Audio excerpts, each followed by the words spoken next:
Well, good morning again. It's good to be at church. We are talking about who needs Christmas, and we shared that with you last week. And we talked about really last week how really God created Christmas, but the world needed Christmas. And in part one of the series, we discovered that really Christmas started last week. I talked to you about how Christmas started with a promise given to Abraham, and then through countless years, and this remarkable stories began to unfold. And it's really hard for anybody. It'd really be hard for anybody to make up this story, and that it's lasted throughout these years. But God told Abraham that through him, every person in every nation would be blessed. And why? Because God knew that the world needed Christmas. But this week, I just want to share with you that the world needed Christmas, but also God needed Christmas. And you think about that and you think, well, why did God need Christmas? But as a parent, if you're a parent, raise your hand this morning if you have kids. Okay, there's a lot of parents in the room. As a parent, have you ever, just a quick question, you ever made your kids mad over something? Nobody ever done that? Have you ever made a decision that really was out of their best interest, but it really kind of ticked them off? Everybody's done that, right? Like we've done that a lot, and I think that no matter how much parents love their, parents love their kids, right? We know that, and almost every parent in here, I guarantee you, at some point in time, you have probably had one of these thoughts. You have probably thought, I wish my kids. And if you're a kid, listen to this, because your parents probably have thought this. I wish my kids understood how much I love them and care for them. Isn't that true? Haven't you really thought that as a parent at some point in time in your life? That you, and even this time of year, especially this time of the year, we have you ever worked so hard to find the perfect gift for your kids? And just man, I want them to be wild. I can remember years ago when the girls were small, we bought these little four-wheelers for their kids, and they were I got them really cheap. They were from China, and if you're Chinese, no offense, but these things, they would ride them, seriously, the first time they rode them, stuff was falling off of it. Dad, my handlebars fell off. It was But it was we had worked so hard, and you want your kids just to be right? Especially this time of year, you want them to, because we want them to know how much we love them, and that we really we do things. I wish my kids would stop believing that I'm trying to make their lives miserable, that I'm trying really hard to keep them from wrecking their lives. We want that, right? We want our kids to know that. I wish my kids believed that I had their best interest in mind, and we would do anything as parents to ensure their success, wouldn't we, as parents? And I just wanted, for my kids, I want them to know that my decisions, even the ones they don't like, are my objective is to love them and to help them. And I think God feels exactly the same way about us. I think sometimes he's like, man, I wish my kids knew how much I really love them, how much I'm willing to sacrifice. And I think we forget that. I think we forget that God feels that way about us. We forget. We think stuff happens in our lives and stuff goes on, and we just think, well, this is not working out. Maybe we feel like he wants to keep us from fun. He wishes probably we had different friends and we didn't do some of the things we do, but it's pretty much like our relationship with our kids, except that he knows that we can't physically see him. God knew that even in the time of Abraham that people couldn't physically see him. So getting our attention, especially this day and age, especially in the world that we live in today, getting our attention is difficult for God. I think sometimes, so how, when you think about that and you think about how does God, the creator of everything good, communicate to you and I how he feels? How does he do that? How does he pull that off? How does he get the attention of his children? How does he get our attention, especially children who have turned their backs on him? And here's, how he does that? By creating Christmas. That's how he gets our attention. By creating Christmas. God needed Christmas to get our attention. The Apostle Paul, we talk about him a lot.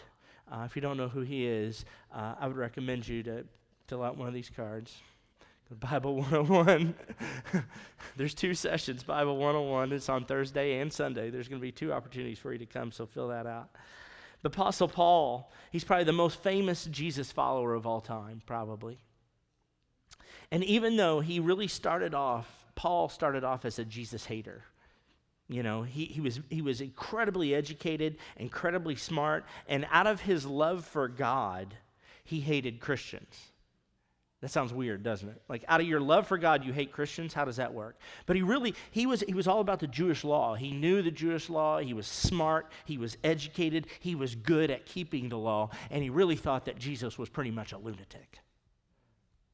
And it really, you know, when I got to thinking about that, but here's the thing. His eyes were open to the truth of Jesus, and he began to see everything differently. And that's funny how that happens, isn't it? When you begin to open your eyes to the truth of Jesus and who he is and who he can be in your life, things begin to change, don't they?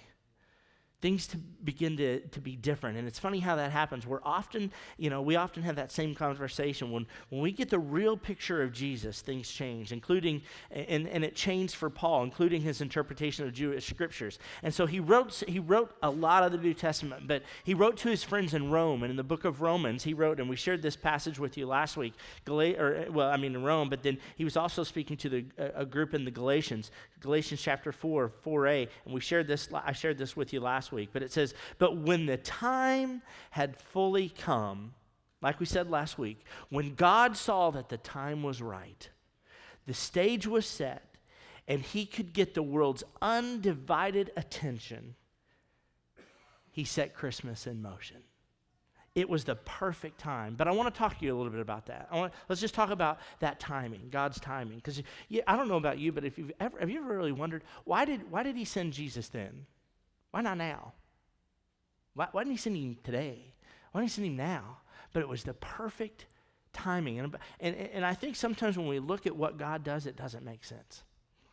And really, in my mind, I'm thinking, why would he do this?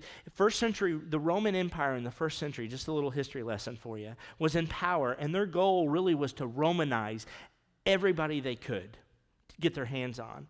But surprisingly, during this time, it was a period of peace. In Jerusalem, there was this temple system that was controlled by the Jews, and it was corrupt. Money had replaced morality, and corruption had replaced compassion. It was just a mess.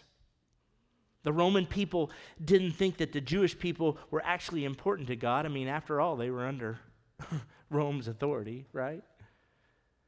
So we have an empire. So at this time of in history, we have this empire that's built on corruption, control, violence, and that's when God felt like he had everything just the way he wanted it. Seriously? Why then? It was like horrible timing. But that's the time he's going to send Jesus. But why then? And I don't know if you've ever even wondered this. I don't know if you're a thinker and you think about stuff like this. But God's God, right?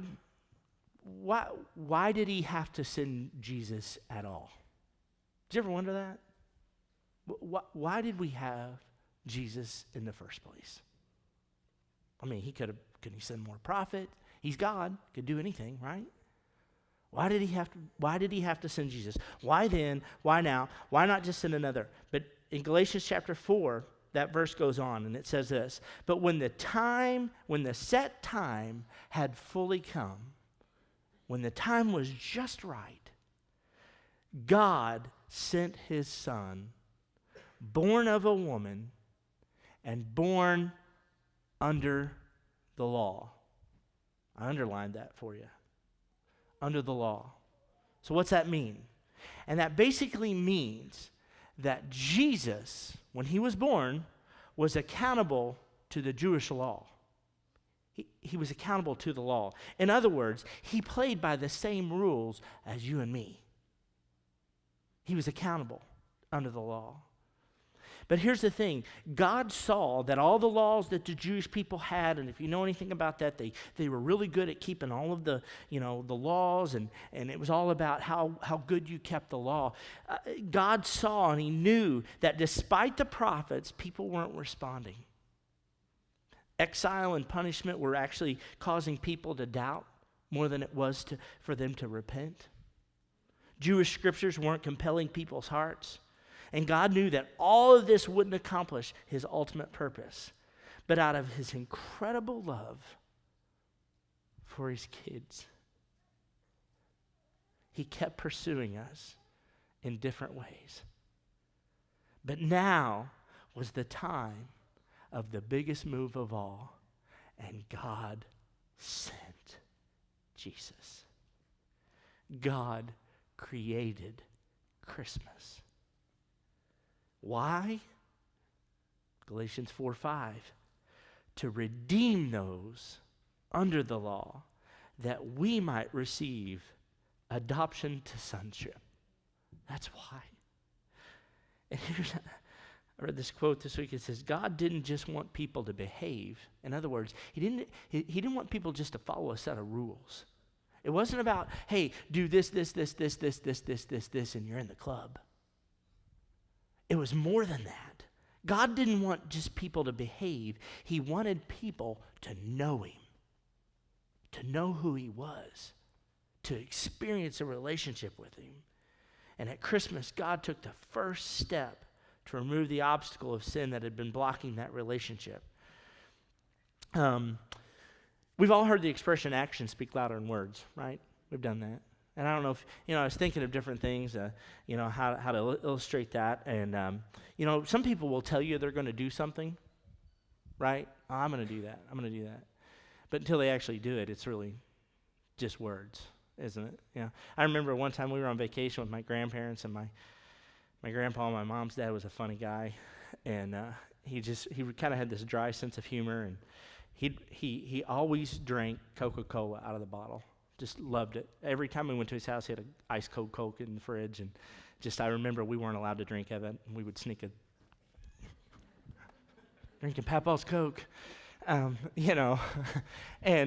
one time we were on vacation somewhere, and he walked down to the store to get a Coke, and he was coming back, and he ran across this guy by this bridge. We were in Texas, and this guy was carrying a sock, and it had something in it. And he said, he's like, what's in the, my grandpa asked him, what's in the sock? And he's like, a Coke bottle. He's like, really? He said, what are you going to do with it? And he's like, I'm going to hit somebody with it. And he's like, oh, you wouldn't do that? He's like, you think I wouldn't? I was like, and then my grandpa just kept on walking.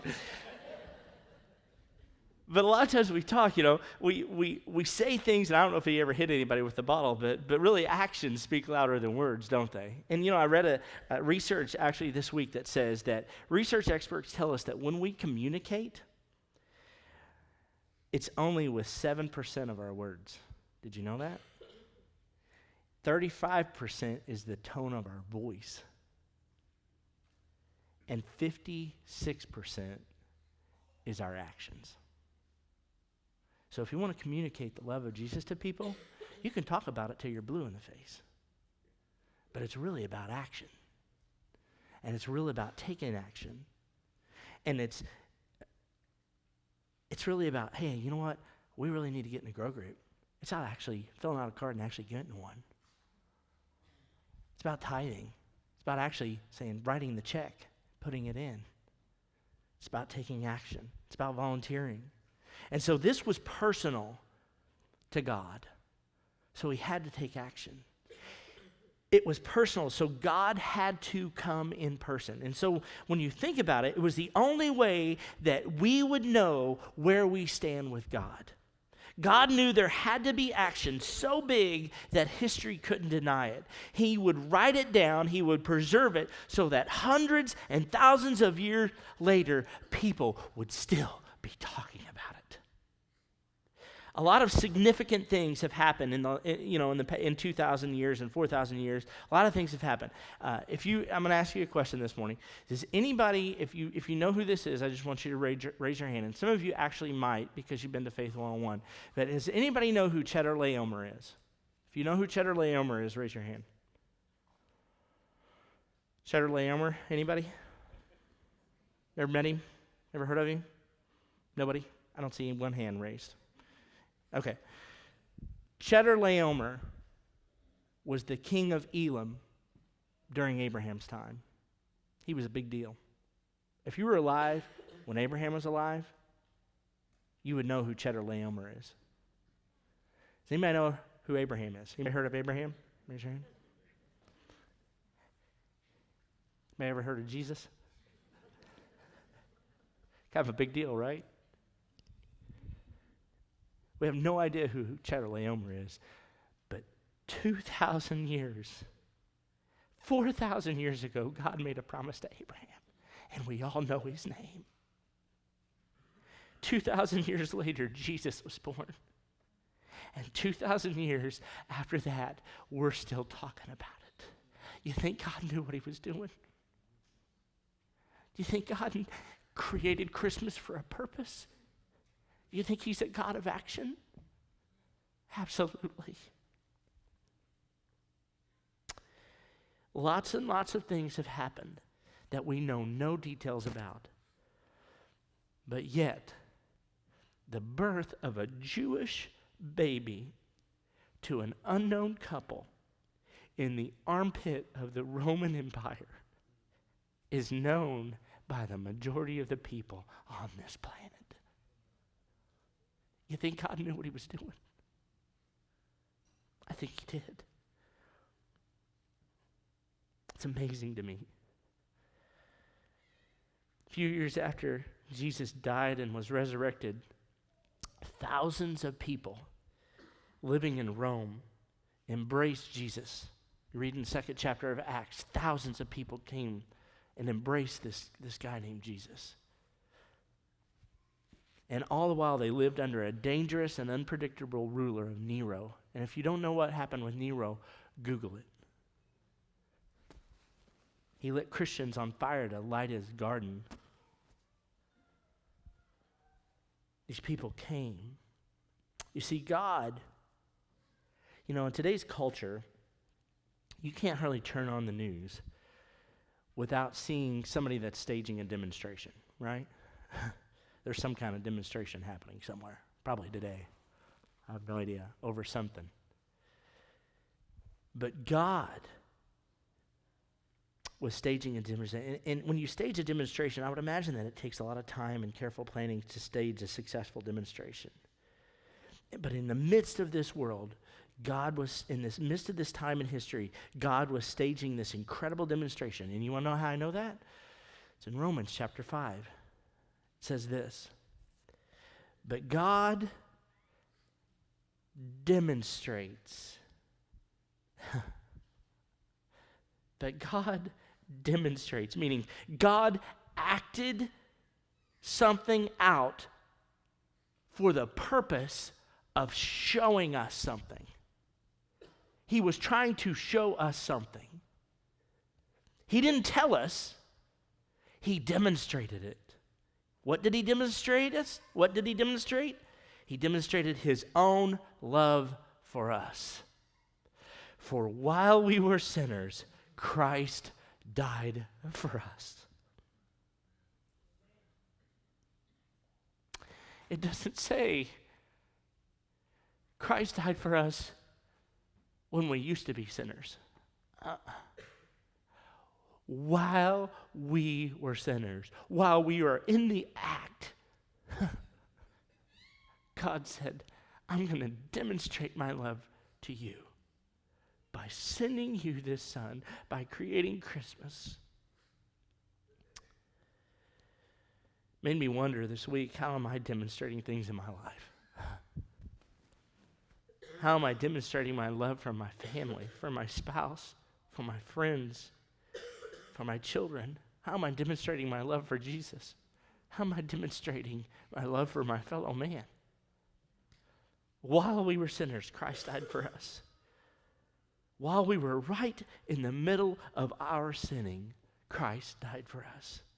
Before we knew that God sent Jesus into the world, Jesus died for us. And Paul, who had been on a mission to terminate the church, and all who followed Jesus understood that Christ died for him anyway. And it's hard for us to grasp the power of that message. Why did Jesus have to die? That's another question. Why did he have to die? Why did he have to come to the earth and be born in a stable? And why did he have to be violently beaten and publicly mocked and shamefully executed? I think there's 3 reasons. Number 1, nobody would have believed him. Outside of the handful of people who experienced his life-changing miracles, nobody would have taken him seriously. We wouldn't understand the gift of life. Do you understand that we have the gift of life? That each one of us deserve to be dead, eternally dead? Every one of us. Do you understand that? If that really soaked in, we would get up and fall to our knees and hit our face and say, "Thank you, Jesus. Thank you for giving me life."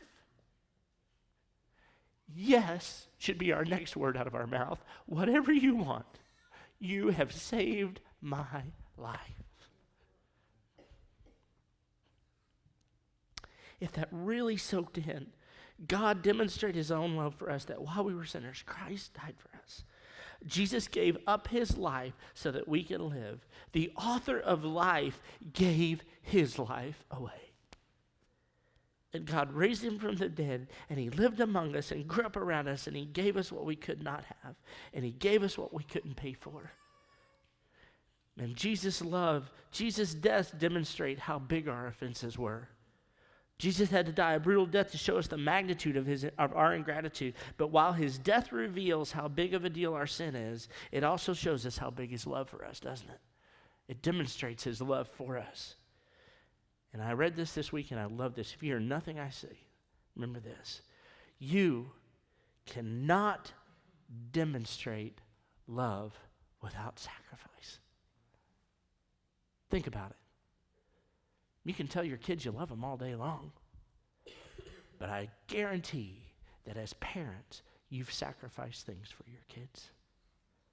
I can remember my dad, and this is a silly, stupid story, but I can remember as a kid, it's a silly, stupid story, and it's so minute in the grand scheme of life. But I remember once, we didn't have a lot of money growing up, and I remember one year, the Atari came out. Does anybody remember the Atari? Little Pac-Man, little Mystical Man. And I can remember us wanting, and they were expensive, and I can remember us wanting this Atari. And it's silly. I know it's material, and it's silly. It's a silly, stupid story. But I remember my dad buying us an Atari. But what I remember most was I knew he really didn't have the money to buy it. And he sacrificed. I just remember that so vividly. You can't, and that was just something silly. And there were a million other things that he did in my life that he sacrificed for me. And I knew he loved me, not because he told me, and he did tell me a lot, but it's what he demonstrated in his everyday life that assured me that he loved me. And Christ, God, needed Christmas to demonstrate how much he loves you and me. I'm going to ask the band to come up.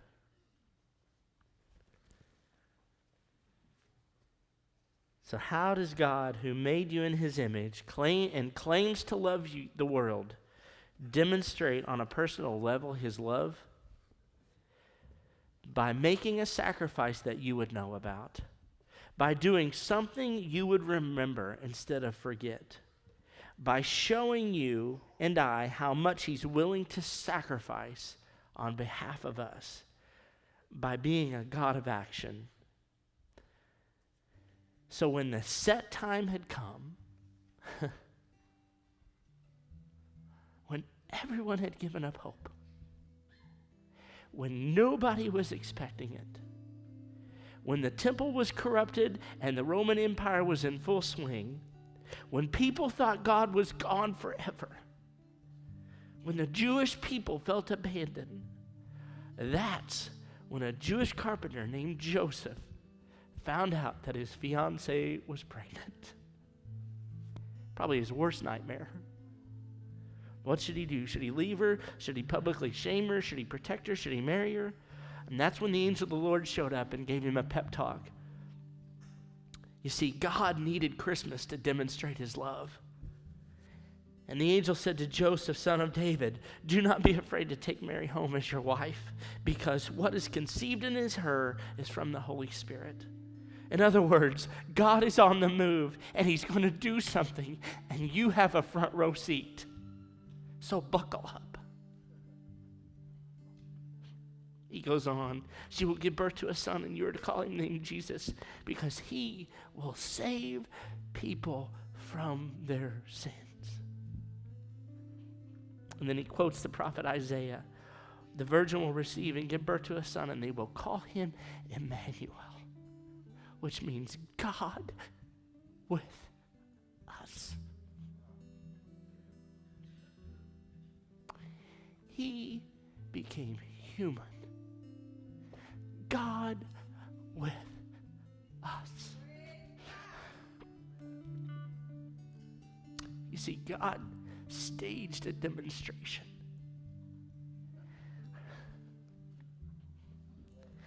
And in that moment, he became a God of action. He became Emmanuel. He became God with us. And then God proceeded to document it so that the world would know thousands and thousands and thousands of years later. We needed to see it to believe it. We needed to know the story and know that it was about us. It wasn't enough for God to say it. God had to send his son and pay a price which we owed in such a way that there would be absolutely no question of God's love for us. That he had to be with us so that we could know he is for us. Isn't that awesome? He needed a demonstration, which meant that God needed Christmas. And I'm so thankful he did. Stand with me. Heavenly Father, thank you for needing Christmas, Lord.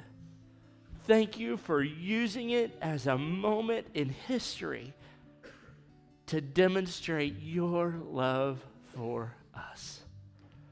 Let us never forget it. How much you love us. Thank you for your Son. Thank you for your forgiveness. Thank you for your compassion. And thank you for being a God of action, Lord, who's not just a bunch of talk, but is willing to become God with us and to endure the agony of the cross to pay the price for our sin. Help us, Lord, to remember this Christmas that God needed Christmas. The world needed Christmas, but you needed Christmas to show us how much you loved us. Thank you for that love this morning. Thank you for your forgiveness and for this church. Lord, help us to take that spirit with us when we leave this place. Help us to invite others next week to come and hear about a God and hear about a moment when we needed Christmas. That all of us need Christmas. That it's personal. That I need Christmas. Lord, help us to invite others and bring them in this week. Help us to not get drowned in the hustle and the bustle of this time of year and presents and gifts. But Lord, help us to constantly remember, if anything, your love for us. In your precious holy name, I